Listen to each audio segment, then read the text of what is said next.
And when you look at the dollars that they control, it's easy to see why.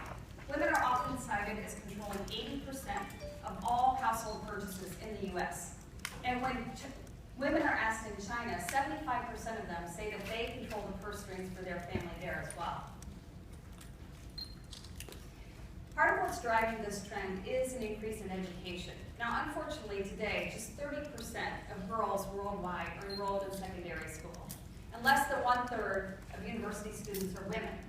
But that's rapidly changing in both evolving markets and in mature markets.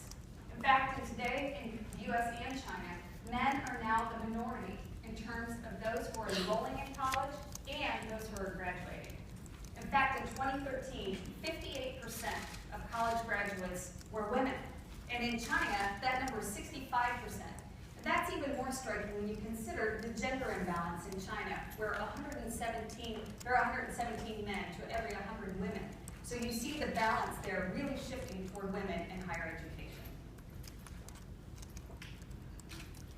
Now, another evolving trend is emerging markets are recognizing the importance of women in the workplace and how that can dramatically improve their GDP and their output as an economy. Today, there's roughly 1 billion women in the global workforce, and in the next 10 years, there'll be an additional 1 billion women. That will dramatically change the GDP of many of these evolving markets. Now, another trend that's influencing women and how they're evolving in their careers is the changing economy. As the world evolves from more of a manufacturing and farming-based global economy to more of a knowledge economy, this fits very well with many of the skills that women excel in. Communication, collaboration, organization, all things in which their skills are very well suited. We also see women continuing to move into the upper ranks of senior management in many companies. Today, over 67% of U.S. companies report having women in their senior management ranks. Surprisingly, in China, that number is over 80%, and those numbers will continue to grow. Now, one area where there continues to be a discrepancy, however, is in wages. Now, today, women earn, on average, about 80 cents to the man's dollar. But they now represent 40% of the primary breadwinners in U.S. households with children under 18. And in China, women have gained equality in terms of what they're contributing to their household income. Since 1980, it's grown from 20% of the total household income to their contribution amounting to 50% of their household.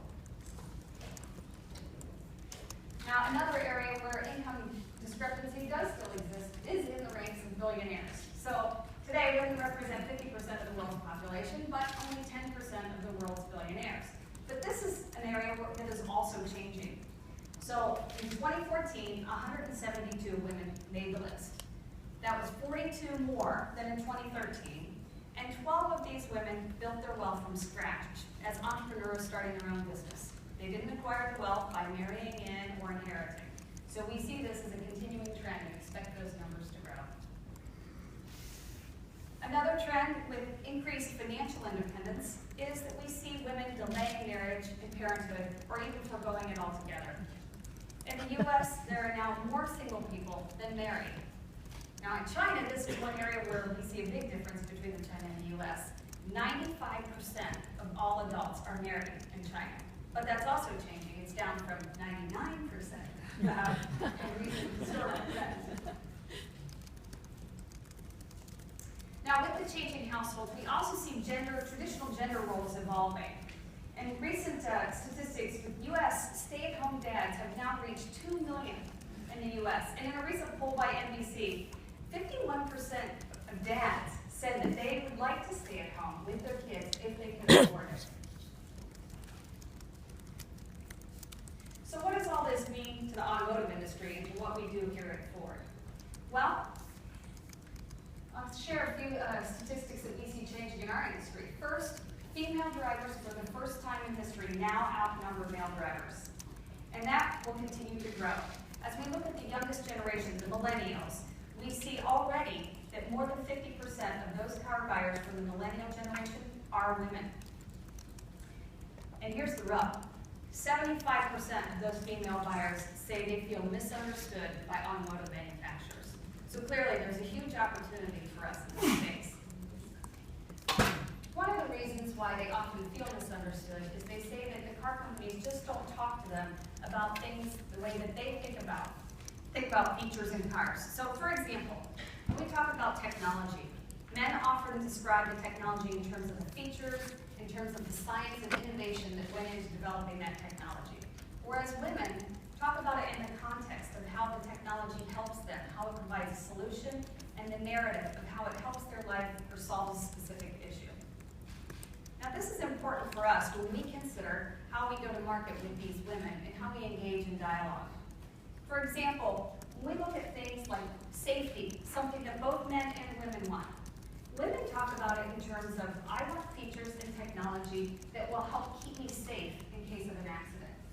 Men tend to talk about safety in terms of, I want to be able to avoid an accident. Reliability, also a key one for both men and women. For women, reliability is essential so that they won't get stranded if their vehicle breaks down. For men, they talk about wanting to stay out of the repair shop. And last, another one I'll share is often in focus group, we see women and men talking about engine power, and they chose the higher horsepower engine. But for women, they'll talk about why they chose it was they wanted more power so that they could ensure they could pass when they needed to be able to get out of dangerous situations when they needed to get around something quickly. For men, they'll talk about the horsepower, the torque, compare it to the competitors, to the other engine lineup, and really talk about the features and the statistics. So not only how they talk about their features, but also the shopping process is different for both women and men in automotive. So for example, for women, the number one source of information in the shopping process is family or friends, word of mouth. What they'll talk about is kind of their personal board of advisors, who they consult when they're looking to make a big purchase. They'll ask friends, family for their personal experience with a brand or with a vehicle. Whereas men, their number one reported source of information is independent experts. They're looking for that third-party validation and reviews of vehicles.